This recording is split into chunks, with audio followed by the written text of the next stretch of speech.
감찰하시는 하나님을 기쁘시게 하며 살자. 갈라디아서 1장 10절에는 이제 내가 사람들을 좋게 하랴 하나님께 좋게 하랴 사람들에게 기쁨을 구하랴 내가 지금까지 사람들의 기쁨을 구하였다면 그리스도의 종이 아니니라 라는 사도 바울의 말씀이 있습니다. 이 취지는 모든 성도들은 그리스도의 지자된 성도들은 사람을 좋게 하는 삶을 살아서는 안 된다는 것이죠. 하나님을 기쁘게 하는 삶, 그러한 삶을 살아가는 것이 우리 그리스도의 삶의 본분이다라는 것을 강조하는 내용이 되겠습니다. 오늘날 세상이 어지럽습니다. 그렇죠? 개인 혹은 집단, 국가의 이익을 위해서는 서슴없이 거짓과 모략을 일삼고 힘으로 그리고 전쟁으로 밀어붙이기도 합니다. 그래서 상식과 예측이 가능한 시나리오가 이제는 무색하게 되었습니다. 예측할 수가 없는 상태에 우리는 빠져서 혼란을 겪기도 합니다. 오히려 어느 한 개인이나 집단 세력에 의하여서 권력을 갖고 있는 어느 한 개인이나 집단 세력에 의하여서 나라와 세계 전체가 뒤흔들리기도 하고 혼돈에 빠지곤 하는 것이죠. 이러한 일들은 왜 발생합니까? 양심의 가책이 무뎌졌기 때문에 그렇습니다. 양심의 가책은 집단의 이익에 가려지고 덮여졌기 때문에 이러한 경고망동하는 일들이 세계 곳곳에서 벌어지고 있는 것인데 이와 같이 양심의 가책이 무뎌졌고 죽었기 때문에 이러한 잘못된 행위들에 대해서 제지하지 못하는 것이죠. 그래서 세상 사람들 중에는 이와 같은 잘못된 길과 선택을 서슴없이 선택하고 실행하는 그러한 시대가 되었습니다. 문제는 이러한 폐단들이 그리스도인들 사이에서도 벌어지고 있다라고 하는 것이에요. 세상에서 벌어지는 일들 중에 보면은 상당수가 그리스도인들이 개입되어 있는 가운데서 벌어지기도 한다는 것이에요. 왜 이런 일들이 벌어지고 있을까요? 하나님을 무수하지 않고 살아가고 있기 때문에 그렇습니다. 오늘 같이 읽은 본문에도 보면은 하나님께 예배드리러 제사드리러 오는 사람들에 대해서 역겹다, 힘들다, 너희들의 기도를 다 들어주자니 역겹고 힘이 들다 라는 표현을 우리는 함께 봤습니다. 그렇습니다. 발만 성전의 교회에 왔다 갔을 뿐이지 그 교회에서 예배드리는 그리스도인들 가운데 하나님을 두려워하지 않는 사람들이 많다라고 하는 것입니다. 양심이 무뎌져서 더 이상 자기들이 행하는 일들이 잘못되었다라고 생각하지 못하는 거죠. 생각하지 못하고 인식하지도 못하는 것이죠. 바로 이런 일들이 발생하는 것은, 이런 일들이 나타나는 것은 살아 역사하시는 말씀이 이런 사람들의 마음속에서 결여되어 있기 때문에 그렇습니다. 말씀이 살아있으면, 말씀이 내 안에서 고동치면, 말씀이 내 안에서 계속해서 나를 향해서 메아리치고 고발하고 권면한다면 이런 잘못된 길을 걸어갈 수가 없는 것이죠. 이러한 사람들은 말씀에 순종하지 않는 삶을 살고 있다는 것을 우리는 볼 수가 있습니다. 말씀에 순종하지 않고 살아가고 있다고 하는 표징이죠. 오히려 자기의 임의로 자기 판단과 생각으로 종교 행위를 할 뿐인 것이죠. 여러분, 예수님께서 오셨을 때에도 바리새인들과 제사장들은요, 양심의 가책을 못 느꼈어요. 자기들 딴에는 자기들의 판단과 생각이 옳다고 생각했어요.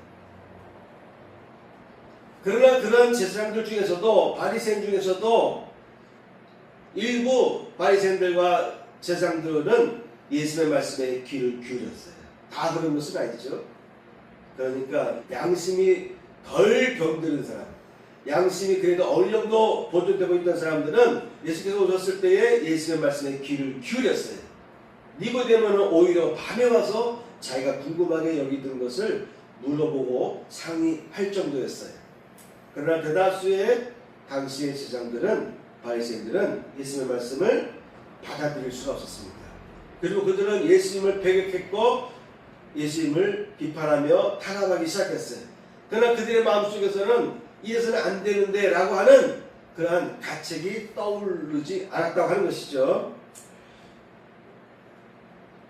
사도행전에 보게 되면은 제장들이라든가 종교 지도자들이, 바리새인들이 기독교를 탄압하잖아요. 그때 바울의 스승이죠. 바울의 스승, 바리새인 중에 최고의 높은 경제에 있는 그가 오히려 뭐라고 얘기했냐면 가만두어라. 가만두어라. 지금 난리치지 말고 그들을 죽이겠다고 하고 핍박하면서 난리치지 말아라. 가만두어라. 저들이 전하는 저 메시지가 가짜면 그대로 무너질 것이다. 그러니 정확하게 우리가 알지 못하는 가운데서 저들을 핍박하는 일을 하지 말아라. 이 가말리엘이 말하기를 가만두어라. 그러니까 영이 덜 병드는 사람은요, 이와 같이 급하게 흥분하거나 감정에 휩싸이거나 무지에 빠져서 잘못된 일들을 행하지 않습니다. 좀 더 생각해보고 좀 더 한 발을 뒤로 빼보고 상황을 파악해보고 그러한 융통성이 있어요.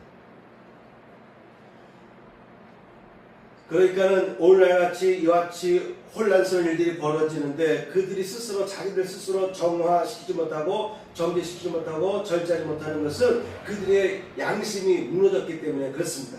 그들의 양심이 무너졌기 때문에 스스로 올바른 판단할 수가 없고 잘못된 길을 걸어가고 있음에도 불구하고 그들은 나는 잘못하지 않았다라고 판단하는 거예요. 마치 예수님 시대의 바리새인들처럼. 따라서 오늘 전할 메시지는 이러한 세속의 흐름 속에서도 하나님을 기쁘게 하며 살아가야 한다라는 취지로 말씀을 나누려고 하는 것입니다. 첫 번째입니다.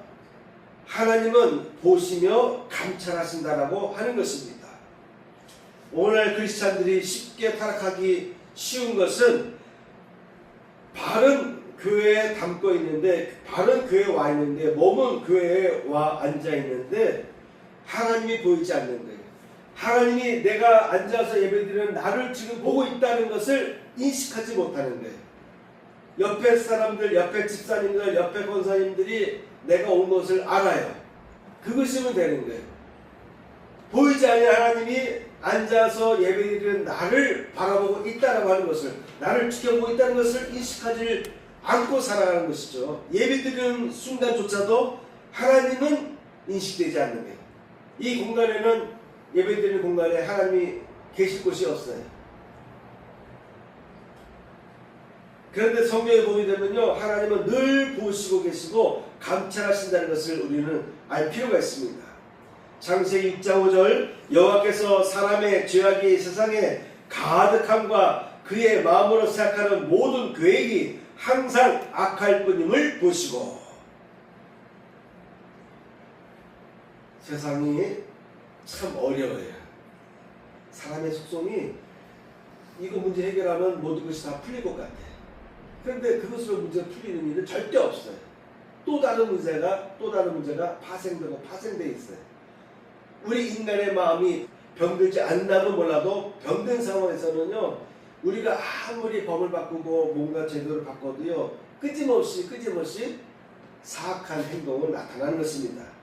오늘날 전 세계에서 그래도 민주주의 법 제도가 제대로 된 나라로 친다라고 한다면 대표적으로 미국, 그리고 유럽에서는 뭐 영국이나 프랑스 뭐 이런 나라들, 이런 국가들이라 볼 수 있는데, 그런 나라들 가운데에 악행이 없습니까?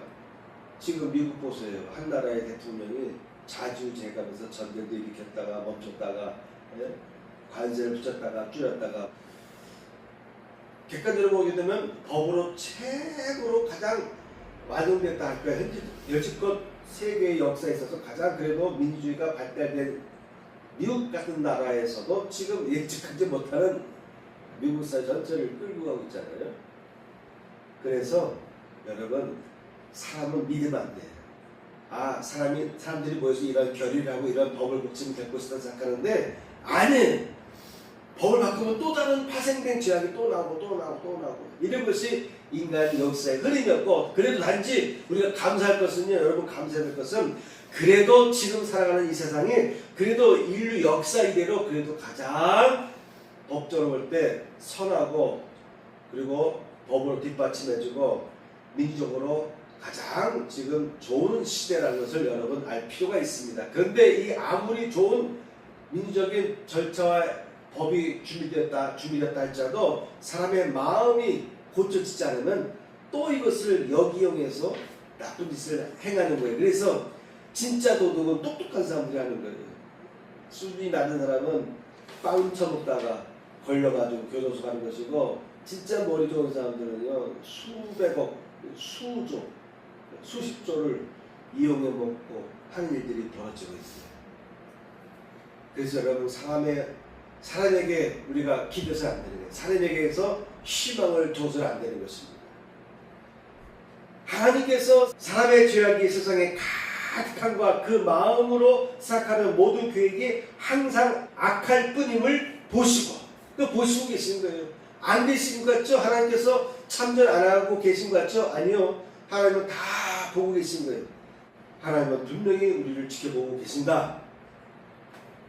하나님이 보신즉 땅이 부패하였으니 이는 땅에서 모든 혈육 있는 자의 행위가 부패함이었더라. 예전이나 지금이나 바뀐 게 없습니다. 많이 나아졌지만 그러나 이 죄악의 굴레에서 벗어날 수 있느냐는 아직은 아닌 것이죠. 하갈이 자기에게 이르신 여호와의 이름을 감찰하시는 하나님이라 하였으니 이는 내가 어떻게 여기서 나를 감찰하시는 하나님을 배웠는고 함이라. 이러므로 그 샘을 부엘라 헤로이라 불렀으며 그것이 가데스와 베베 사이에 있더라. 정부인 사라 앞에서 그가 임신했다라고 그가 얼마나 오히려 정부인을 무시하고 깔봤는지 몰라요.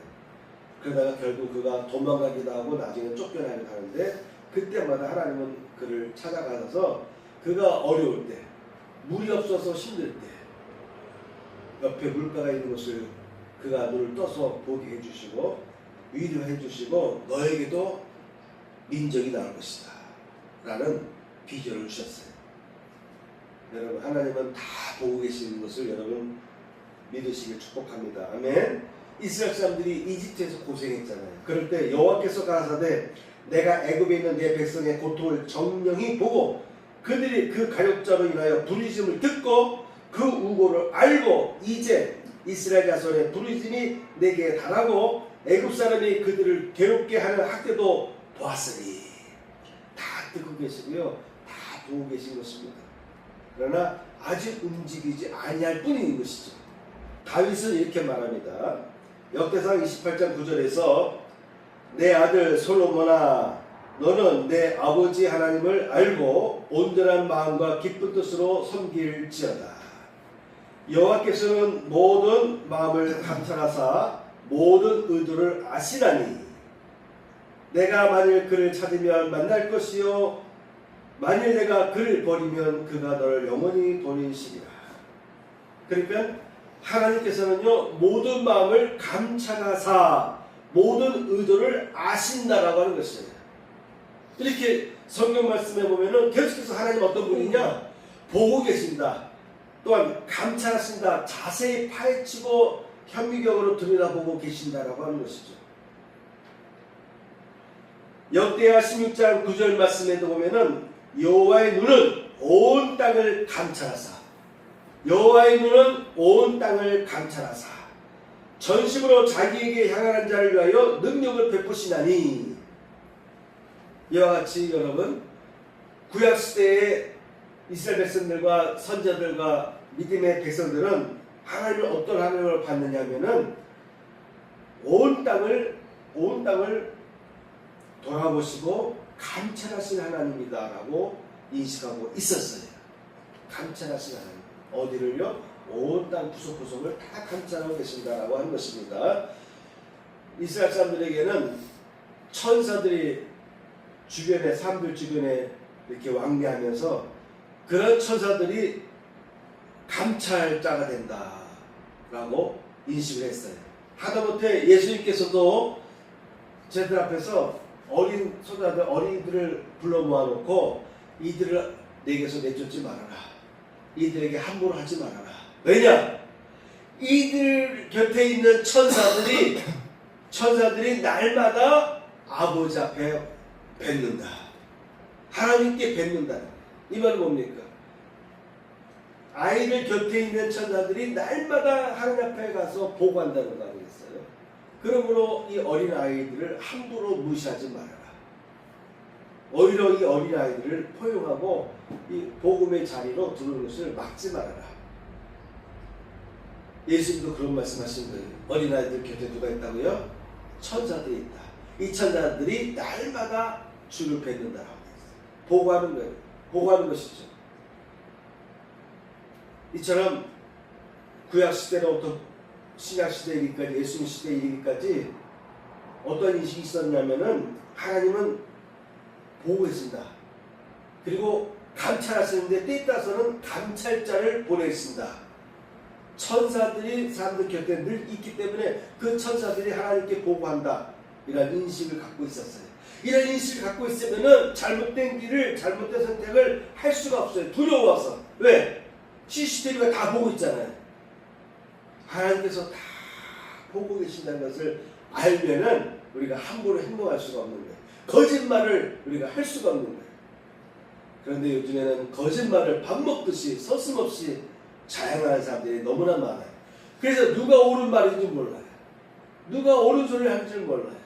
다 자기 말은 거짓되지 않다, 진실된 것이다라고 나름대로 포장해서 전하고 있기 때문에 잘못 듣게 되면은 어리석은 사람들은, 귀가 얕은 사람들은, 분석력이 약한 사람들은, 정보력이 약한 사람들은, 이해력이 부족한 사람들은 그 거짓 정보에 그대로 넘어갈 수밖에 없는 것입니다. 사도 바울도 말합니다. 이와 같이 성령도 우리 연약함을 도우시나니 우리가 마땅히 빌 바를 알지 못하나 오직 성령이 말할 수 없는 탄식으로 우리를 위하여 친히 간구하시느니라. 그러면서 27절에 뭐라고 되어 있냐면요, 마음을 감찰하시는 이가 성령의 생각을 아시나니. 마음을 감찰하시는 이가 성령의 생각을 아시나니. 하나님 어떤 하나님이라고요? 마음을 감찰하시는 분이시다라는 것이죠. 우리의 속 마음을 다 감찰하고 계신다고 하는 거예요. 잘못된 행위를 CCTV들이 다 체크하고 있는데 보이지 않는 구석이 있잖아요. 사각지대가 있잖아요. 그런데 하나님은 우리의 마음속 깊은 것을 다 감찰하고 계십니다. 그냥 보는 것이 아니라 감찰하고 계신다라고 하는 것입니다. 하나님은 다 보고 계십니다. 둘째, 순찰자를 보냈습니다. 특별히 순찰자를 보냈습니다. 좀 전에 제가 얘기했듯이 너희에게 말하노니 그들의 천사들이 하늘에 계신 내 아버지의 얼굴을 항상 배웠느니라. 일상적으로 사람들 곁에 있는 천사들이 날마다 하늘에 있는 하나님께 가서 보고한다는 것이죠. 항상 배웁니다. 항상 보고한다는 것이 되겠습니다. 다니엘서 4장 13절에 보게 되면은 순찰자라는 단어가 나옵니다. 다니엘서 4장 13절, 내가 침상에서 머릿속으로 받은 환상 가운데에 또 본즉 한 순찰자, 한 거룩한 자가 하늘에서 내려왔는데, 이 꿈은 느부갓네살 왕이 꾼 거예요. 느부갓네살, 바벨론의 느부갓네살 같은 왕도 꿈을 꿀 때에 순찰자를 봤어요. 이 순찰자는 어디서 온 거냐면 하늘에서 내려오는 거예요. 하늘에서 파견되는 것입니다. 그 하늘에서 내려온 사람은 천사겠죠. 이 천사의 의무가 뭡니까? 천사의 직무가 뭘까요? 그냥 도우러 오는 것이 아니라 순찰하러 오는 것이에요. 순찰하러 오는 천사. 그러니까 도우러 오는 천사가 아니라 순찰하기 위해서 파견되는 천사가 있다는 것을 느부갓네살 왕도 꿈속에서 봤어요. 그래서 다니엘에게 이런 표현을 하는 것입니다. 내가 꿈에 보니까 한 순찰자, 거룩한 자가 하늘에서 내려왔는데 라는 묘사를 하고 있습니다. 스가랴서에서도 보면은 순찰자라는 말이 나옵니다. 스가랴서 1장 8절과 10절 내가 밤에 보니 한 사람이 붉은 말을 타고 골짜기 속 화석나무 사이에 섰고 그 뒤에는 붉은 말과 자줏빛 말과 백마가 있기로 화석나무 사이에 선 자가 대답하여 이르되 이는 여호와께서 땅에 두루 다니라고 보내신 자들이니라. 이처럼 스가랴서도 보게 되면은 하나님께서 땅에 두루 다니라고 보낸 순찰하는 천사들이 있다는 것을 묘사하고 있습니다. 첫째 병거는 붉은 말들이, 둘째 병거는 검은 말들이, 셋째 병거는 흰 말들이, 넷째 병거는 아름지고 건장한 말들이 메었는지라. 천사가 대답하여 이르되 이는 하늘의 내 바람인데 온 세상의 주 앞에 서 있다가 나아가는 것이라 하더라. 건장한 말은 나가서 땅에 두루 다니고자 하니 그가 이르되 너희는 여기서 나가서 땅에 두루 다니라 하매 그 땅에 두루 다니더라. 그러니까 땅에 두루 다니면서 살펴보고 관찰하는 파견된 순찰자 같은 천사들이 있다라고 하는 것입니다. 하나님은 늘 마음을 감찰하시고 보실 뿐만 아니라 둘째, 하나님께서 특별하게 특명을 주셔가지고 파견되는 천사들이 있다는 거예요. 온 땅을 두루 다 순찰하면서 그런 내용들을 확인하고 다시 돌아와서 여호와께 보고하는 순찰자 같은 이러한 천사들이 있다는 것을 기억할 필요가 있겠습니다. 그러므로 세상이 어지러울 때 하나님은 왜 잠잠하시지? 왜 하나님은 이런 세상이 유지되도록 허용해 주시는 거야? 라고 우리는 낙심할 수도 있지만 아니라고 하는 거예요. 그 모든 현상들을, 역사적인 사건들을 이미 천사들이 와서 다 보고 다 캡처해놓고 다 녹화해놓고 하나님께 가지고 올라가신다라는 것입니다. 이런 것을 알면 함부로 행동할 수가 없는 거예요. 세계 국가 간의 전쟁 또는 세계대전이라는 발발의 원인들 보면은요, 대개 보면은 간단한 이유 때문에 전쟁이 발생한다라고 합니다.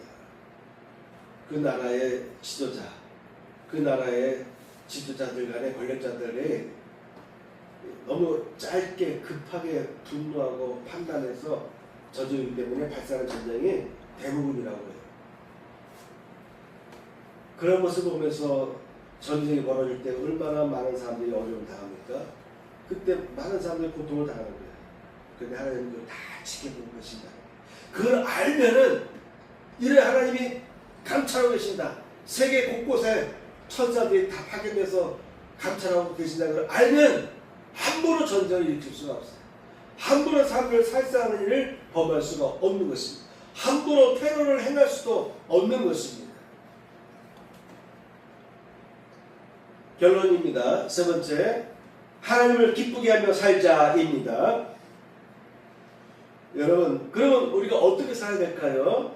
하나님을 기쁘게 하는 삶을 살면 되는 거예요. 잘못된 길을 가지 말아야지라고 하는 것보다는 오히려 하나님을 기쁘게 해드리는 삶을 살아야 되겠다라고 하면 이런 사람은요, 잘못된 길을 갈 수가 없어요. 이미 잘못된 길에서 이 사람은 이미 짬뽕한 거예요. 이미 높은 경지에 올라서서 하나님이 기뻐하는 삶을 살게 되어 있어요. 근데 이것을 놓치니까 자꾸 땅을 바라보고 나 자신을 바라보다 보니까 나 자신의 이익, 우리 집단의 이익, 우리 국가의 이익, 이런 것이 앞서다 보니까 더 위로 못 가는 거예요. 그러다 보니까 양심이 무뎌지고 양심이 병들다 보니까 집단 이기주의에서 악행을 저질러도 가책을 못 느끼는 거예요. 집단을 위해서 국가를 위한 것이다라는 그 같은 핑계하에서 양심이 무뎌지기 시작하는 것입니다. 그러므로 우리 크리스찬들은요, 하나님을 기쁘게 하는 삶을 어떻게 하면 살까에 대해서 관심을 가지며 살아야 됩니다.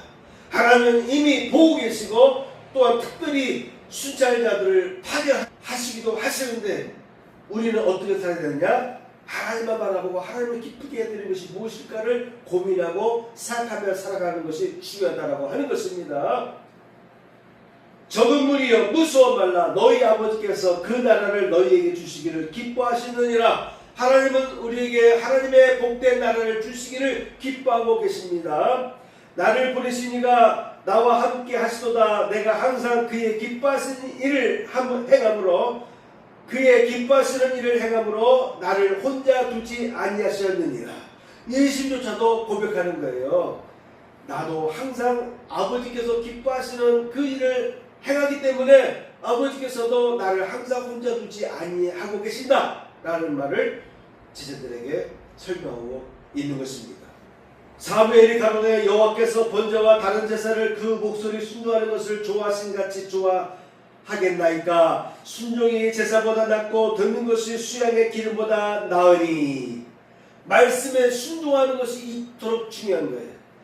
말씀에 순종하는 것, 하나님께서 하라고 하는 것을 행하려고 노력하는 것이 대단히 중요한 것입니다. 이러한 것이 바로 하나님을 기쁘게 하는 삶이에요.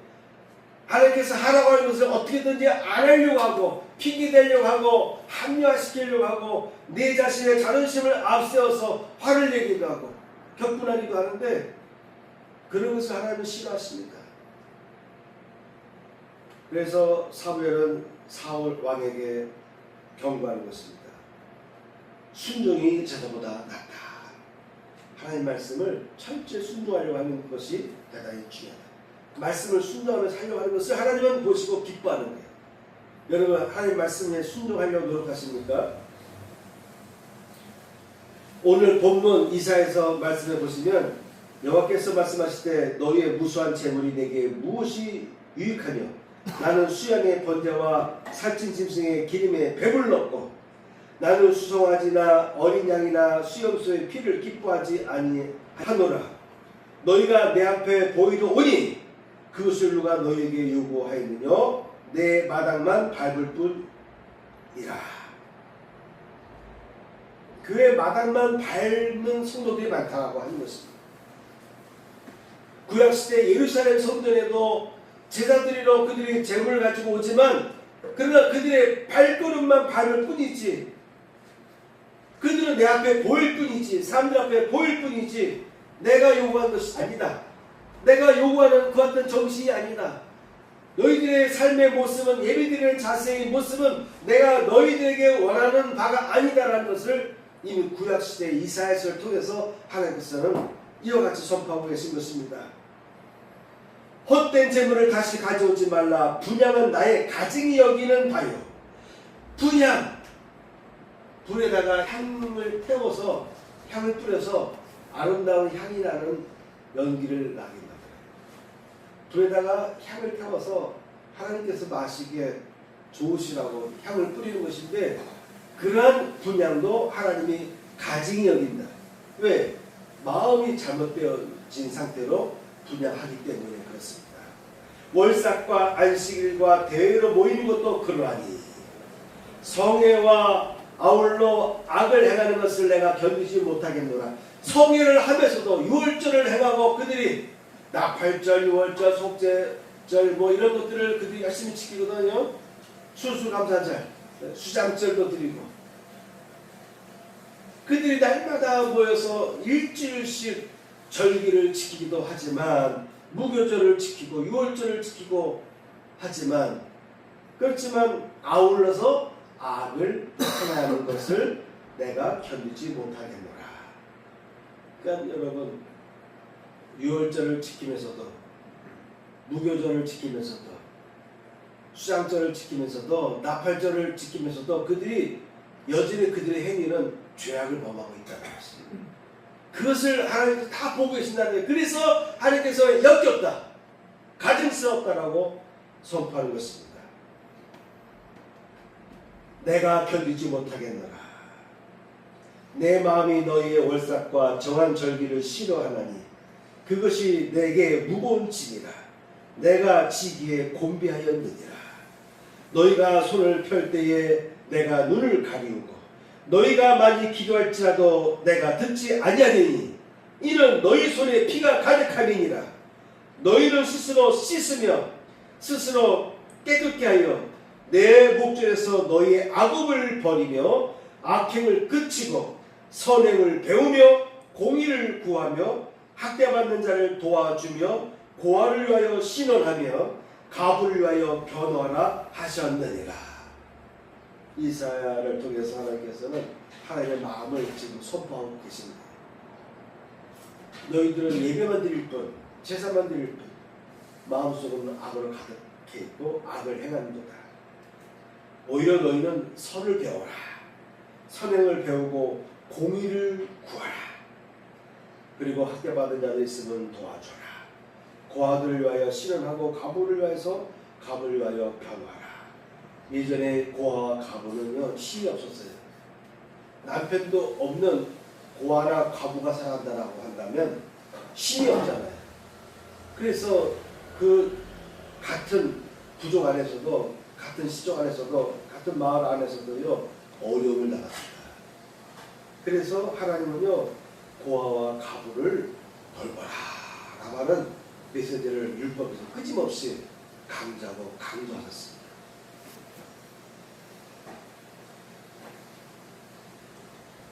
하나님은요 악인이 죽는 것을 조금도 기뻐하지 아니하십니다. 오히려 그가 돌이켜 그 길에서 떠나 사는 것을 어찌 기뻐하지 아니하겠느냐. 악인들이 죽는 것을 기뻐하지 않는데요. 오히려 그들이 회개하고 돌이켜서 그들이 바른 길로 살아가는 것, 바른 길로 돌이키는 것을 하나님은 기대하고 계시고 기뻐하신다는 하는 것입니다. 내용은 많지만 다음 주에 시간이 되면 오늘 다루지 못한 말씀들도 다루도록 하겠습니다. 자, 그래서 여러분 우리 어떻게 살아야 되느냐? 하나님을 기쁘시게 해드리는 삶을 살아야 된다. 하나님을 기쁘시게 해드리는 삶에 관해서는 다음 주에 이어서 더 전하도록 하겠습니다. 자, 결론은 뭡니까? 하나님은 다 보고 계신다. 감찰하고 계신다. 또한 하나님은 처자들을 파견하셔서 순찰자들을 파견하셔서 일일이 다 보고받고 계신다. 확인하고 계신다. 그러므로 우리는 어떻게 살아야 되겠습니까? 하나님을 바라보며 하나님을 기쁘게 해드리는 삶을 살아가도록 노력해야 되겠다. 하나님을 바라보고 하나님만을 향해서 하나님을 기뻐해 드리는 삶을 살려 노력하면은 우리가 죄악된 길에 빠지지 않게 되는 것이죠. 그러므로 여러분 하나님을 기쁘게 해드리는 삶이 무엇일까를 곰곰이 생각해보시고 하나님을 기쁘게 해드리는 삶을 위해서 여러분 힘써 노력하시며 살아가시기를 축복합니다. 아멘.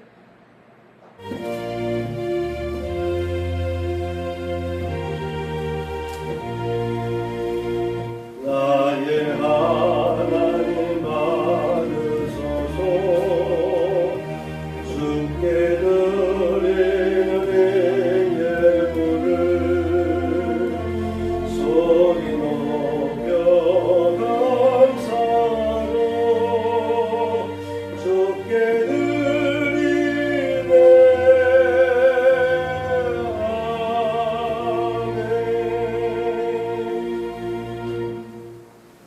가슴에 손을 얹고 도움 기도를 드리겠습니다. 할렐루야. 하나님 아버지, 이 시간에도 아름다운 예물들이 봉헌되었습니다.